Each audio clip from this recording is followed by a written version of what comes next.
I am an immortal who has traversed the endless river of time. For reasons I won't get into, I've had no children, no family of my own for millennia until that day when someone told me I had a daughter. Holy smokes, buddy, you hit the jackpot. The owner of the convenience store, a man named Richard Owens, grabbed my hand, his eyes practically glowing green. $9 million. Is that right? I glanced at the lottery ticket in my hand, my expression unfazed. He never understood why his no-good apprentice Sammy was so obsessed with something like this. Death extinguished all like a candle flame. Sammy's lifespan was nearing its end. Yet, he still clung to these earthly things. No wonder he never found his way to true cultivation. Oh well, consider it a master's final gift. A big win to fulfill his wish. Now he could rest in peace. I looked down at the ticket, then slowly lifted my hand and placed it on the counter, pushing it toward Richard. It's yours. With that, I turned and walked away. Richard stood frozen, staring at my retreating back. Who is this kid? What kind of person could be so utterly indifferent to an unexpected $9 million? He didn't dare think about it, nor was he interested. All he knew was that the wheel of fortune had finally turned. And today, it was Richard Owens's turn to strike it rich. I, Richard Owens, am rich. Hearing his ecstatic shouts behind me, I felt a pang of loneliness and looked up at the sky. 5,000 years. I had lived on this earth for 5,000 years. I'd witnessed the rise and fall of countless empires, endured the agonizing goodbyes to dear friends and lovers. In a long river of time, fame, money, power, they were all just fleeting clouds to me. What good was being the richest man alive? What good was holding sway over nations? My loved ones were all gone, and I had no descendants, even if I desperately took on disciples. It couldn't change the bone-deep solitude. I smiled bitterly. Perhaps this was the price of immortality. Back in my small cottage, I found Sammy collapsed in the yard. I sighed, flicked my finger, and his body floated gently into a coffin. Then I laid down in another one. With a slight movement of my hand, the lid closed. Another 5 years of slumber. When I woke again, who knew what year it would be? Boss, this is the spot. A scruffy guy named Mike with wild-dyed blonde hair bowed obsequiously, pointing at a solitary grave in the wilderness. He was fawning over a middle-aged man. This is his grave. He's the one who was involved with Amelia Stone 5 years ago. Brandon Owens circled the grave twice, double-checking. Absolutely no doubt. Mike chuckled. I asked around. This guy was from Old Man Miller's place in the village. A total bum his whole life. Never worked. Just lived off his folks. Went to Ocean View 5 years ago. Came back and died shortly after. My uncle actually buried himself. Brandon nodded in satisfaction, sneering as he spat on the ground. All right, let's get to it. Dig him up. The young master said he wants to see the man alive or the body dead, but this is just asking for bad karma. Mike stammered, fear creeping into his voice, although he had no personal connection with the deceased. Digging up a grave was a profoundly immoral act guaranteed to bring retribution. The Owens family had given him a lot of money, but he still didn't want to do it. What? You took the money. Now you don't want to do the job. Brandon threatened, his voice laced with menace. Instead of worrying about the future, you should worry about whether you'll even have a future. Mike looked at the overgrown grave, then at Brandon. The Owens family was huge and powerful. No one in Sterling City dared to defy them. He sighed, forcing himself to proceed, digging while muttering under his breath, "It's not my fault. Don't come for me. Go get revenge on the Owens family." As he mumbled, the coffin in the lonely grave was unearthed. Brandon motioned to a few bodyguards who lifted the coffin and carried it back to the Owens estate. The Owens estate was a scene of festive decorations filled with guests. It was the wedding of Chad Owens, the youngest son of the family. A heavy coffin, watched by the astonished eyes of the crowd, was placed in the center of the courtyard. Chad, however, was still smiling. He grabbed Amelia Stone by her hair and forced her down next to the coffin. "You thought I wouldn't know just because he died?" Chad's smile turned sinister. 5 years ago, you were sleeping with this bastard, and you even had his filthy breath. You honestly thought I wouldn't find out. Amelia's previously numb face suddenly contorted with panic. Chad, you can't. I can't. Chad slapped her across the face with full force. You cheated on me. You tell me I can't. The blow sent Amelia stumbling, collapsing to the ground in a humiliated heap. Please, I beg you, don't hurt my daughter. Please. Chad's expression hardened. He walked over and kicked her viciously. He took a deep breath, as if desperately suppressing his rage, then smiled again. Your family, the Stones, actually dared to marry off a soil woman like you to me. You should have been prepared for this. He shot a cold glance at a nearby bodyguard, who then dragged out a 5-year-old girl, crying hysterically. But still, you did marry me. Chad walked over, grabbed the little girl, and pushed her toward the coffin. Since that's the case, I'll help your whole family reunite early. But before that, I need to collect a little interest. With that, he roughly pulled Millie toward him and inhumanly reached for a dress. Millie screamed, terrified, but Chad slapped her. Cry. Why are you crying? Since your mom's no good, you'll pay the price. Amelia, horrified and desperate, struggled to break free from the bodyguards holding her down, throwing herself forward to protect her child. She pleaded with Chad. I'm begging you, Chad. I'll do anything you want. Just please let Millie go. She's only 5. I beg you. I beg you. She slammed her head against the stone tiles, drawing specks of blood. But Chad was unmoved. Since your Stone family dared to do this to me, you should have known this day would come. Amelia Stone, watch closely. This is all on you. Amelia's eyes burned with fury as she glared at Chad. Chad, aren't you afraid of retribution? Retribution? Chad sneered. My family, the Owens, built its fortune on a lottery win. Our luck is legendary. Even if there's retribution, it won't touch me. As he spoke, Chad reached for his belt. Millie cried even harder, pushing at Chad with her tiny hands, shouting, Daddy, Daddy, save me, save Mom and me. Buzz. The coffin beside them vibrated. Chad froze, turning to Brandon, who also looked bewildered, shaking his head to indicate he had no idea what was happening. Had he misheard? Buzz, buzz. 2 continuous vibrations as if to tell everyone, no, you didn't mishear. Buzz. The vibration grew stronger. The entire coffin shook, then exploded. I stood there, brows furrowed, hands clasped behind my back in the middle of the courtyard. Too noisy. Everyone present was stunned. How wasn't I dead? I've been dead for 5 years. How was I alive again? Only Millie's eyes lit up.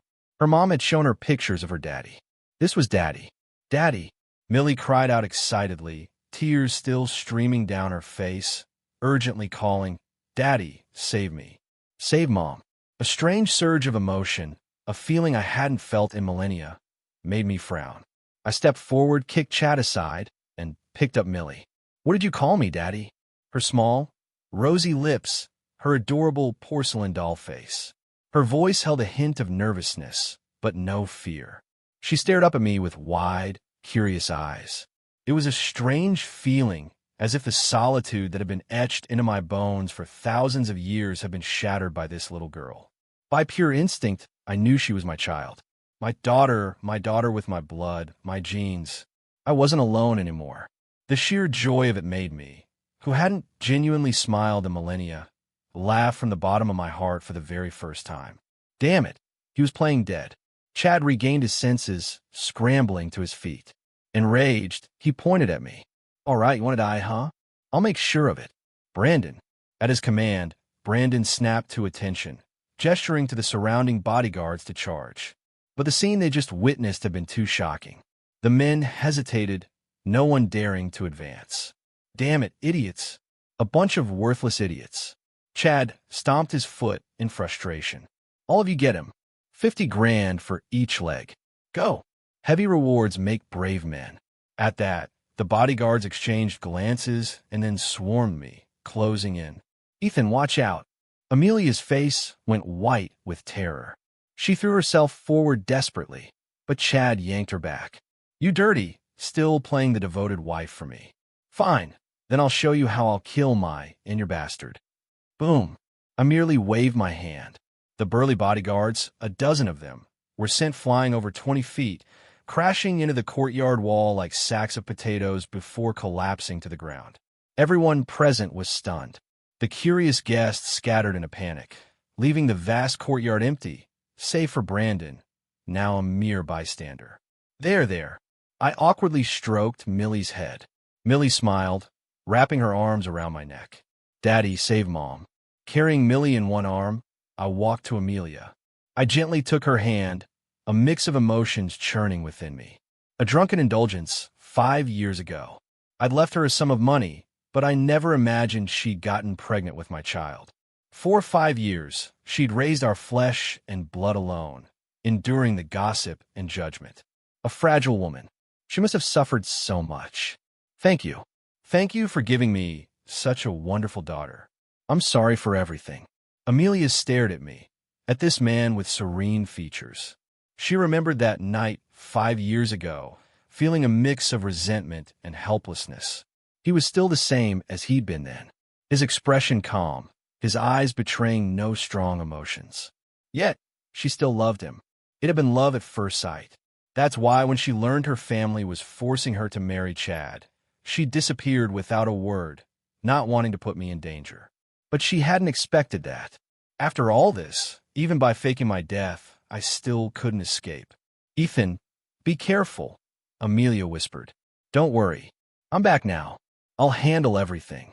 I turned my head to the trembling Chad. What did you say just now? That you'd kill me? How are my wife and daughter? Chad was terrified. Even he, as dull-witted as he was, could see that this man was no ordinary foe. With a casual wave, he'd sent so many bodyguards flying. This was someone he likely couldn't afford to cross. But what if he couldn't afford to cross me? 2 fists couldn't defeat 4 hands. He didn't believe that the Owens family's influence in Sterling City couldn't crush a freeloading bum like me. Thinking this, he grew more outwardly aggressive. Though his bravado was hollow, he stuck out his neck and sneered. Yes, and I meant every word. What are you going to do about it? Kill you? To prevent future trouble? My tone was calm, my expression utterly placid, as if discussing something inconsequential. Amelia tugged at my sleeve, her voice filled with helplessness. Ethan, please don't be impulsive. I'm grateful you saved Millie and me. But the Owens family has been deeply entrenched in Sterling City for years. Even if you're a good fighter, you can't afford to provoke them. There's no need to be so cautious, I said gently, stroking Amelia's loose hair. I handed the little one in my arms to her. I told you I'll handle everything. Take the child and wait for me outside. I'll be out in a moment. It wasn't good for a child to witness bloodshed. Otherwise, I would have already dispatched these fools. Amelia wanted to say more, but seeing my resolve, she could only say, all right, 10 minutes. I'll wait 10 minutes. If you're not out by then, I'll go back to my parents' house and call for help. Please don't overdo it, okay? I know, I replied. I wasn't good with words, but this feeling of being cared for sent a long-lost warmth through my chest. To Amelia, I wasn't an all-powerful ancient ancestor, nor a shadow-wielding tycoon. I was just an ordinary man, a man who could be hurt, who could be targeted. Stop showing off, Chad scoffed, poking my shoulder. I suggest you think this through. I have the entire Owens family behind me. You can't afford to cross them, he continued. Besides, this is a matter of life and death. You don't honestly believe you'd actually dare to kill someone, do you? I didn't answer. I merely watched Amelia walk out the door. My right hand clenched into a fist, then opened into a palm. I subtly waved it at Brandon Owens, who was trying to sneak away in the distance. A sharp gust of wind flew out. Whoosh! A thin line of blood instantly splattered across a white wall, and Brandon, without even a scream, collapsed. I calmly wiped a speck of blood from my face. My voice was placid as before. Life to me, it's nothing but dirt. Chad was horrified and terrified. He was about to say something, but the wind blade didn't stop. It swirled, heading toward the bodyguards on the ground. Thud, thud, thud. Monotonous sounds filled the air. Not a single person survived. All of them dead. 8 men gone in the span of a single breath. The Owens family's origins were not clean. Chad had seen many cold-blooded killers. But in front of me, those men were nothing but small fries. My eyes were too calm, as if human life truly were nothing but dirt. That kind of indifference chilled him to the bone, making him certain I would kill him, too. And without a single wasted word, this man was a true demon, a grim reaper. Chad stammered, his legs giving out, collapsing to the ground. He couldn't even run, only scrambling backward. I didn't actually do anything to you or your wife and child. Don't kill me. Please don't. I walked toward him, the scent of fresh blood clinging to me, my face frighteningly calm. I knelt down and wrapped a hand around Chad's neck. Chad's bladder spasmed, a puddle of yellow liquid spreading beneath him. He had wet himself out of fear. Don't kill me. I beg you. Chad sobbed, shaking his head desperately, trying to squirm away, his eyes filled with the dread of death. Unfortunately, his dilated pupils only reflected my slightly pale, yet utterly serene face. Please, Mr. Reed, Grandpa Reed, don't kill me. Why? I don't want to die. Owen's family, I said, enunciating each word. My tone was neither light nor heavy. Yet to him, it must have sounded like a devil's whisper. Who is the head? Erard. Richard Owens, my dad. Richard Owens. Chad cried even harder. Don't kill me. I'll tell my dad to give you money. Okay. Lots and lots of money, please. Chad didn't finish his sentence before I snapped his neck. I stood up, found a clean handkerchief, and wiped my hands. I searched my memory for the name Richard Owens. After a moment, I chuckled. Richard Owens? Wasn't he the small shopkeeper I'd casually given a lottery ticket to 5 years ago? What a strange twist of fate. Adjusting my clothes slightly, I stepped out the door. Millie was standing there, hands covering her eyes, counting in a sweet, childish voice. My expression softened instantly. I bent down and picked her up. What are you counting, Daddy? Millie saw it was me and tried to smile, but the smile pulled at a sore spot, and she could only manage a weak grin. Mommy said she wanted to find someone to help Daddy and told me to count here. If I counted to 600 seconds and Daddy wasn't out yet, I should go to Grandma's house to find her. So, Mommy went to Grandma's house. I asked, why didn't she take you with her? Millie nodded, then sighed like a little adult. Mommy was scared I'd get picked on. The people at Grandma's house don't like Millie. Oh. I raised an eyebrow, my eyes subtly darkening. How do they not like you? Uncle Michael said I didn't have a daddy and that Mommy was bad, Millie said, putting her hands on her hips, eyes wide, imitating, take your filthy brat and get out of the stone house, she continued. Why are you crying? Are you mourning? If it weren't for your mom's depravity, our Stone family wouldn't be in this mess. And if it weren't for the Owens family, I'd throw you out to the dogs right now. Millie rattled off a lot. Her tone was still childish, but her imitation was spot on as she spoke. Her big eyes filled with tears, looking utterly heartbroken. I sighed. A night of drunken indulgence 5 years ago. I never expected Amelia to get pregnant and then to bear the child for me. Just imagining it, I knew how much she must have suffered. Daddy, Uncle Michael always bullies Mommy, Millie said, rubbing her eyes with her small hands. You're so strong. Can you take me to find Mommy? She must be getting bullied again. The little person in my arms was soft, curled into a tiny ball. She was so soft, and when she cried, it felt like she was poking at my most vulnerable spot, my heart aching. Okay, Millie, don't cry. Daddy promises you. But before that, how about Daddy fixes your boo-boos? Millie nodded. I placed her on the ground and took her pulse. What I found astonished me. She truly was my only descendant in thousands of years. Millie had a thick aura of Kylan blood within her, indicating incredibly powerful cultivation talent. But why were her energy meridians blocked? A wisp of my divine consciousness entered her. My aura instantly surged. The hems of my clothes fluttered without wind, and my eyes widened in rage. Beasts! Millie was weak, even malnourished for a long time. Yet she inherited my Kylan blood. She was a rare cultivation genius. Her talent was immeasurable, but someone had placed a marrow nail in her body. It had sealed her energy meridians, blocked her path to cultivation. And if I hadn't found her today, she wouldn't have lived past 12. Who could it be? Who would do such a thing to my only flesh and blood in 5 millennia? Daddy, Millie gently tugged at my sleeve. I am scared. I quickly reined in my aura, then awkwardly pinched Millie's little cheek. Don't worry, Millie. With Daddy here, you'll be fine. With that, I placed my palm on Millie's navel. A vast, steady stream of true energy poured into her dantian. It took a long time, and a thin layer of sweat broke out on my forehead before I stopped. I picked Millie up with one arm, my face grim. I let out a cold laugh and began to walk. Come on, Daddy's taking you to find Mommy. Whoever it was, whatever their motive, it was certainly connected to the Stone family. Meanwhile, at the Stone family estate, Amelia Stone knelt in the middle of the grand hall, pleading desperately. Michael, please, I beg you. You wanted me to marry Chad Owens, and I did. You wanted me to take Millie away, and I agreed. I've never asked the Stone family for anything. Please, just help me. Thud. Amelia was kicked by Michael Stone, who sat in the main seat. His expression was cold, a sneer on his lips. Help her? If it weren't for her, would the Owens family be upset with us?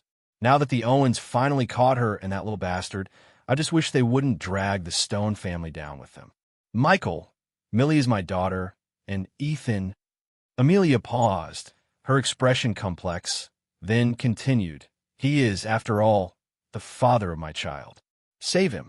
Oh, absolutely, Mr. Davies, Michael called out loudly, then took a leisurely sip from his teacup. Send her back. I'm sure the Owens family will save her. Send her back. Amelia looked at her own flesh and blood, her family, in disbelief. She had barely escaped, seizing the opportunity one desperately fought for. And they were going to send her back into that inferno. No, no, no. I can't go back. Amelia clutched herself tightly, desperately trying to evade Mr. Davies's grasping hands.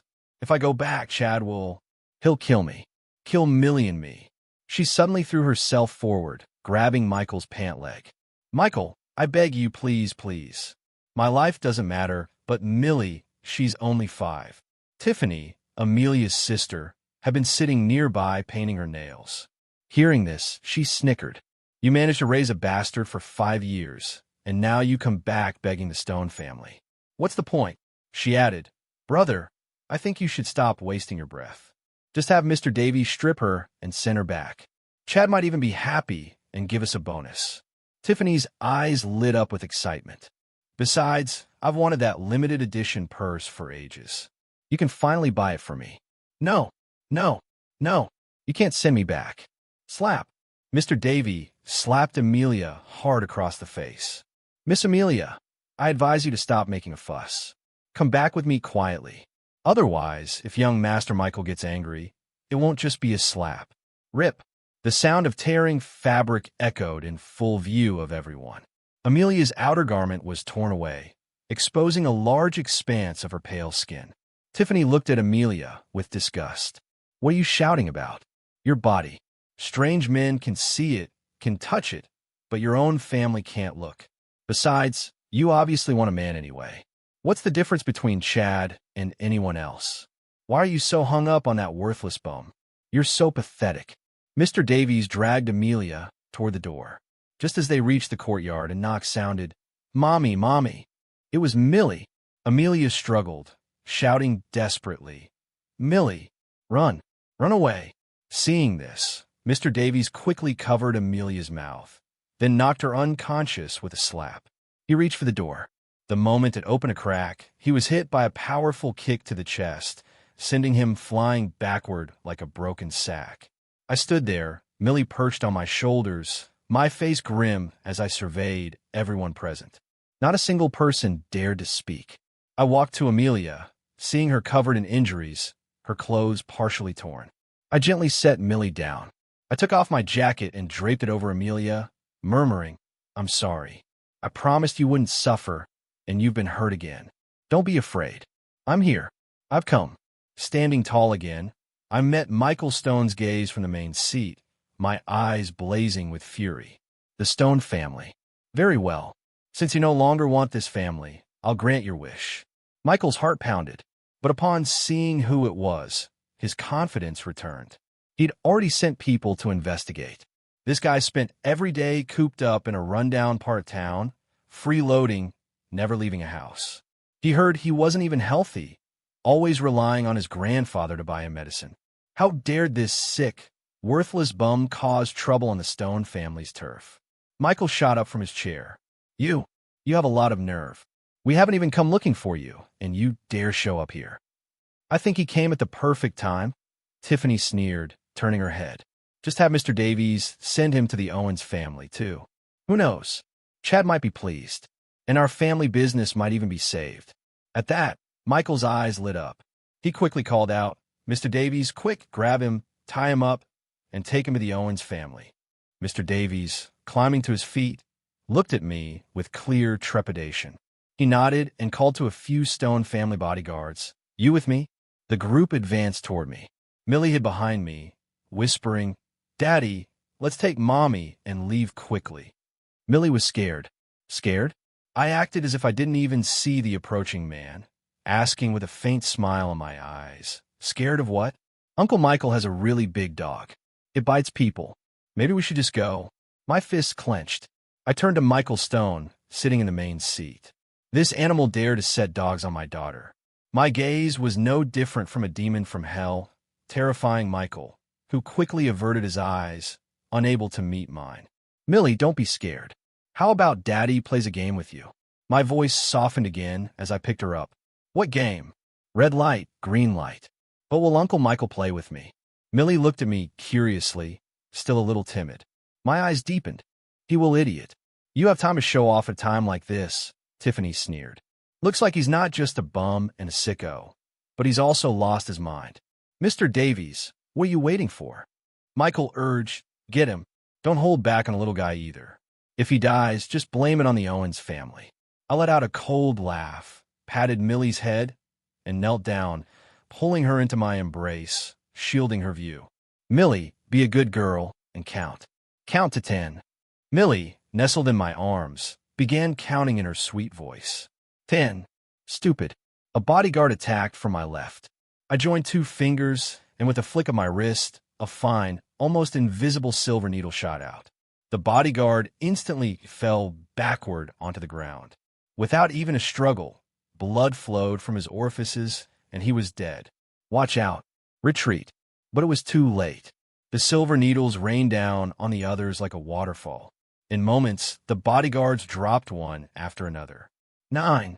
I set Millie down, then deftly kicked the fallen man face up. I walked to Mr. Davies. 8. My 2 fingers flashed, sealing his pressure points. Mr. Davies instantly lost his voice. Just as he tried to raise his hand to resist, another silver needle flashed past. He felt a sudden weakness and numbness in his limbs, followed by excruciating pain. His arms and legs collapsed into grotesque angles. His tendons had been severed. 7. Everything happened so fast. Michael hadn't even had time to speak, and everyone in the courtyard was down silently, as if asleep. But Michael, who had witnessed everything, knew they weren't sleeping. They were dead, killed by me. This guy, who exactly was he now watching me walk toward him step by step? He looked as if he'd seen a ghost. What are you doing? I'm a Stone family heir. I'm warning you. 6. Tiffany had already shrunk behind Michael, trembling like a leaf. Exactly. We have the Owens family behind us. They won't let you get away with this. You've heard the Owens family, right? I remained silent, walking with a smile to Michael. I grasped his hands with slight force. His bones and tendons beneath the flesh shattered. An excruciating pain erupted. Michael's scream was cut short as I sealed his voice. Tiffany, watching from the side, the harrowing scream echoing in her mind, backed away, asking, You're here for Amelia, right? Why aren't you leaving? What else do you want? 5. I grinned slightly. To play a game? Tiffany was on the verge of losing her mind. A lunatic. This man was an absolute lunatic. Play a game? What game? He just killed people. Killed an entire courtyard full of people. And now he was telling her he wanted to play a game. 4. Seeing my hand reaching for her, Tiffany closed her eyes. I'll play. 3. I courteously stepped back, whispering in her ear, then play well. And whatever you do, don't get caught. I added, if anyone runs out of this living room before Millie finishes counting, I'll let them go. With that, I sat down in a nearby chair, poured myself a fresh cup of tea. 2. Tiffany and Michael's eyes instantly lit up. They scrambled to run out. 1. Millie finished counting and turned around. Seeing everyone in the courtyard unmoving, she thought they were really playing a game. She pointed at Tiffany. "Oh, Aunt Tiffany moved. Aunt Tiffany moved." "No, no, no." Tiffany frantically waved her hands. I walked over and gently tapped the back of her neck. She died. Her rolled-back eyes stared straight at Michael, who was on the verge of a breakdown. Tears and snot streamed down his face. He knelt on the ground, banging his head, frantically mouthing, "I'm sorry. I was wrong. I know I was wrong. Please let me go. I beg you. Come, Millie." I called her over, handed her a cup of tea, then Millie said, "Uncle Michael has a very impressive big dog, right?" Millie nodded. Hearing this, Michael's heart tightened. He desperately tried to explain, to beg, to speak, but not a single sound escaped his lips. Then, would Millie like a dog, too? Yes. That afternoon, I walked out of the Stone family mansion with my wife and daughter. Michael Stone was lying on his side on the ground, a dog chain around his neck, his knees scraped raw. Tears welled up in his eyes, and he whimpered, "Woof, woof, woof." My words echoed in his ears like a devil's whisper, refusing to fade. I've lived for thousands of years. I have countless ways to torment people. I'm not killing you today because I want you to deliver a message for me. Whoever dares to place that marrow nail in Millie, don't let me find them. Otherwise, they will die a very painful death. I took my wife and daughter back to Sam's old house. It had been empty for 5 years, gathering dust. I checked around. Fortunately, the appliances and furniture were still good. It should be habitable after a cleanup. I found a clean spot and settled Amelia there first. Her body was too weak. I couldn't directly infuse her with true energy. I could only simply treat her wounds and wait for her to wake on her own. I reached out and touched Amelia's face. Her once fair skin was now an unnatural pale white. There was hardly a spot on her body without an injury. In those 5 years, in places I couldn't see, I wondered how much this woman had suffered for me and her child. Even after millennia of witnessing life and death, I was moved. Amelia was a good woman. I had failed her. Rip. I was staring blankly at Amelia when Millie tore a ragged sheet, wet it, and began wiping the table. I quickly went over, took the tattered sheet from her, and said softly, "Put that down. Daddy will handle it in a bit." "No, Daddy beat the bad guys, so Daddy's tired. Millie will do it." As she spoke, Millie rolled up her tiny sleeves, took my hand, and made me sit aside. Then, she earnestly tore a piece of sheet to use as a rag and began wiping the table, making my heart ache. They say children from poor families mature early. Millie was only 5, yet she was so sensible. It showed how terrible their lives must have been. Then Daddy and Millie will clean together. Okay. The two of us, one big and one small, spent half the day cleaning, finally getting the house roughly in order. Millie's stomach growled. Only then did I realize I hadn't fed the child. I myself had long since achieved only eating when absolutely necessary. But Millie was different. She was still growing. I quickly put her down and went out to buy groceries. For a long time, I had no concept of money, nor of being frugal. I spent all of Sammy's meager savings, returning with bags overflowing. Amelia was already awake. Millie was lying beside her. Seeing me return, Amelia subtly motioned for me to be quiet. I was incredibly nervous.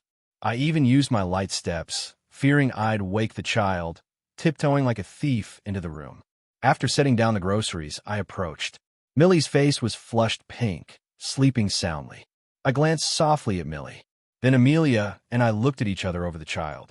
I had 1,000 words I wanted to say, but in the end, Amelia only managed one sentence. "You've lost so much weight." I smiled. "You too." After 5 years, this exchange was comical. We both let out a small chuckle at the same time, which startled Millie. The little one pouted and rolled over, looking thoroughly displeased. "You rest. I'll make dinner," I said, standing up and putting some distance between us. "The kids are hungry." With that, I went to the kitchen. Before long, a table full of fragrant, delicious dishes was ready. "Wow, Daddy can cook. It's so yummy." Millie ate, her eyes sparkling, praising me endlessly. Amelia laughed. Eat slowly. Don't choke. I'm not scared. If I choke, Daddy's here. Millie mimicked my earlier confident tone, making Amelia laugh. I joined in, and as I laughed, the scene before me seemed to play in slow motion. For thousands of years of solitude, I had always been alone. The concept of home had gradually blurred for me.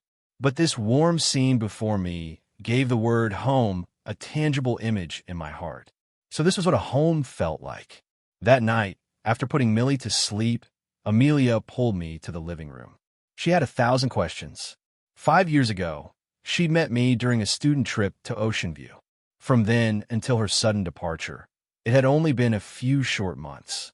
So when she returned to Sterling City not long after and heard the news of my death, she was almost heartbroken. Even now, looking at me, she still found it hard to believe. Earlier today, what exactly happened? Are you alive again? I was never truly dead. I didn't explain much. Amelia and Millie were just ordinary people now. Knowing too much wouldn't be good for them. Fortunately, Amelia didn't press further, but she said with some worry, I don't know how you managed to get out of the Owens family estate unharmed. But offending them means we probably won't have peaceful lives, she added. Not to mention the Stone family. Amelia's face paled as she recalled everything she'd endured at her family's hands. Ethan, should we run away?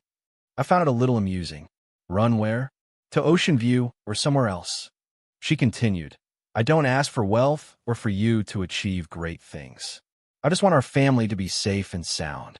Amelia hadn't finished speaking when I raised my hand to gently interrupt her. I looked into her eyes, silently reassuring her.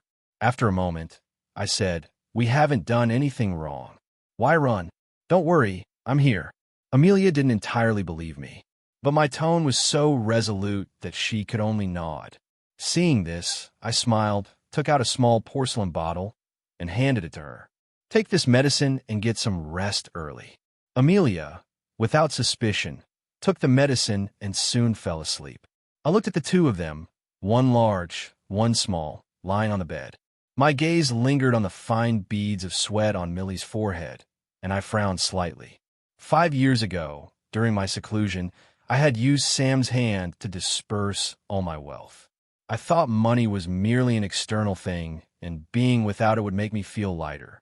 Who would have thought that I would suddenly have a wife and child to support now? Without money, that simply wouldn't do. After pondering for a while, I walked into the courtyard outside and made a phone call. The phone rang only once before Chris answered. He even quickly stood up, bowing slightly and speaking cautiously. Master, is it you? Where are your orders? The next morning, Michael Stone stumbled and crawled to the Owens family's rural estate, knocking on Richard Owens's door. Richard sent someone to investigate, and only then learned that his only son had been killed. Who did it? Richard's eyes were bloodshot, furious. Who is so reckless, not afraid to offend me, and not afraid to offend the Carter family? Michael trembled with fear, holding a teacup, his words jumbled and disjointed. It was him. It was him who did it. Him. Richard frowned, turning to his brother, Brandon, who shook his head. They had never heard of such a person. Michael then rambled as if to himself. He's lived for thousands of years. He kills without blinking. Just a flick of his finger and people die. He's not a person. He's a monster. Lived for thousands of years. Can kill people with a flick of his finger. Was this a joke? Richard's face visibly darkened. Michael Stone, stop talking nonsense. I'm not lying. Michael suddenly became agitated, his face red, his neck bulging as he described. He just touched me, and I couldn't speak. He even broke my arm. He's a devil. Richard's face grew even darker. Brandon sneered. Look, he's here. Unexpectedly, Michael ducked under the table, even wetting his pants. Brandon burst out laughing, leaning close to Richard. Bro, this guy's clearly been scared out of his mind by him. You believe a lunatic's ravings? Richard didn't say anything. Of course, he didn't believe a madman's crazy talk, but he was still worried. Who is this Ethan that could reduce the Stone family heir to such a state? Don't act rashly for now. I'm going to the Carter family. We'll decide what to do when I get back. With that, Richard, face grim, walked out. Brandon, however, was dismissive. No sooner had Richard left than he called his trusted aide. "Andy, gather the boys. Whatever Ethan Reed he is, I want to see if he has 3 heads and 6 arms." Andy quickly gathered about 20 men. Brandon grabbed Michael Stone from under the table and threw him into a van. He still needed Michael to lead the way to find this Ethan Reed guy. He simply didn't believe there was anyone in the world who could kill people with just a wave of their hand. Was he a god? It had to be some treacherous trick, a hidden weapon, or perhaps a silenced pistol. Brandon glanced at Michael in the middle, disgustedly covering his nose as he looked out the window. What a wimp. Michael heard Brandon, but he was dependent on them now and dared not refute a single word. 3 days later, I acted with full force, directly targeting the Stone and Owens families. Both families couldn't hold out.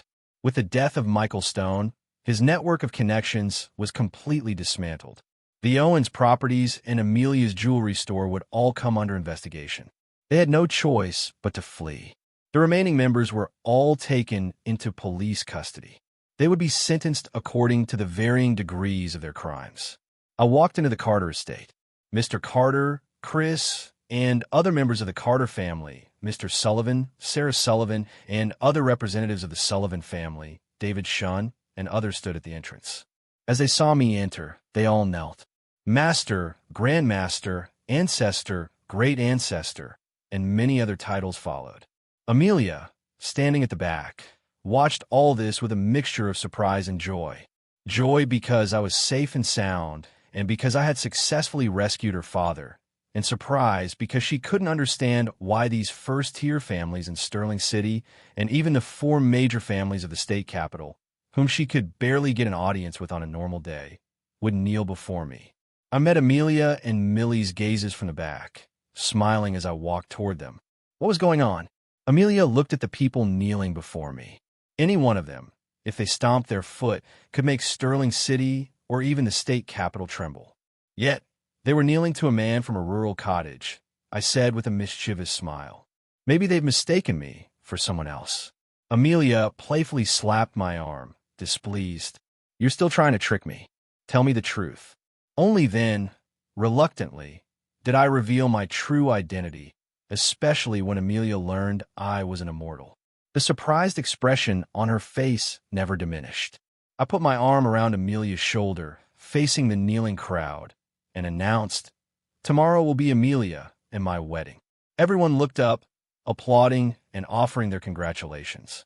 Outside the main gate, Brenda Jenkins watched it all with a smile on her face. She patted Lenny. "Let's go." Brenda knew she might never have me in this lifetime, but to see me happy was her greatest joy, and also to focus on assisting me in managing Blossom Hollow Preschool. I booked the entire Sterling Grand Hotel. Passers-by stopped to watch. What's going on? Is old Mr. Carter celebrating his birthday again? Are you crazy? Who celebrates 2 birthdays? It must be some really important person in a hotel room. Amelia had already put on her wedding dress. Since the wedding date was decided spontaneously, there was no time for a custom dress. So I called all the bridal shops in Sterling City, had them bring all their dresses, and hung them in the hotel room. Amelia was surrounded by no less than 100 women, chief designers for bridal shops or people with various other titles. All of them, of course, were women. I had no groomsmen, but my suit was custom made by a tailor in just 1 hour. Over 100 tailors just for one suit. Mr. Carter, Chris, Mr. Peterson, Mr. Sullivan, Mr. Evans, and others all sat nearby, watching me in my suit. It's truly enviable. It feels like just yesterday. Before we know it, a lifetime has passed. Indeed, Mr. Sullivan chimed in. The one who taught us everything is now getting married with us as witnesses. This is our honor. Others may not have such good fortune. I hadn't sent out any invitations, wanting to keep things low-key, yet the hotel lobby was already packed. Some people even stood chatting and laughing, just like everyone else, not seeming tired at all. These were all top-tier families and individuals from various cities.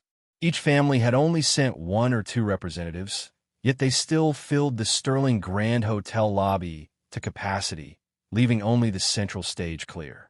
Among these people were my grand disciples and their children, all descendants of my disciples. On the distant interstate bypass, Jessica Lee and Mar Jensen were in a car, urging the driver to speed up. Faster, faster. Mar clutched a delicate gift box. His mission was to ensure it reached me before the wedding began. With only half an hour until the ceremony, they were cutting it close. The driver floored the accelerator, speeding forward, finally pulling up to the Sterling Grand Hotel with just 5 minutes to spare. As Mark and Jessica got out, black smoke billowed from the car. "Clear the way. Please make way." Jessica squeezed through the crowd. There were so many people it was difficult to get through. Hearing Jessica's shouts, people began to step aside, making a path for them to the second-floor suite. Arriving at my room, Mark handed me the gift box. Jessica said, "Mr. Reed, we got it." I smiled at the box. "Thank you both. You worked hard." I took the box and walked toward Amelia's room. Today, not only Amelia, but Millie too was dressed beautifully, wearing a white dress. She kept admiring herself in a mirror. Millie is so pretty, so adorable. I wish I had such a well-behaved daughter. A woman watched Millie with an indulgent smile. Others nodded in agreement. Who wouldn't want their child to be cute and beautiful? But only Amelia could give birth to a child as lovely and sweet as Millie. The room door opened. I strode in, walking to Amelia, who sat at the vanity. Amelia was about to stand, but I placed my hand on her shoulder. "No need to stand. Just look at yourself in the mirror." Someone nearby discreetly stepped forward and held the gift box I carried. When the box was opened, all the women present gasped in admiration and envy. Inside was the 1,000 Phoenix crown. I held the crown in both hands and personally placed it on Amelia's head. Beautiful, absolutely stunning. Not only is the 1,000 Phoenix crown gorgeous, but Amelia is even more beautiful. A perfect match. Amelia looked at herself in the mirror, unable to believe her eyes. It was just a casual remark she'd made at the Jade exhibition, and now it had come true. I had truly placed the 1,000 Phoenix crown on her head. Amelia wept with emotion. She stood up and embraced me. "Ethan, I love you." Millie also came over, wrapping her arms around my legs. I hugged them both, my smile even brighter. "I love you both, too." Applause thundered around us, offering the warmest congratulations. Amidst the applause, I took Amelia's right hand and Millie's left, and we stood together in the center of the stage, forever inseparable.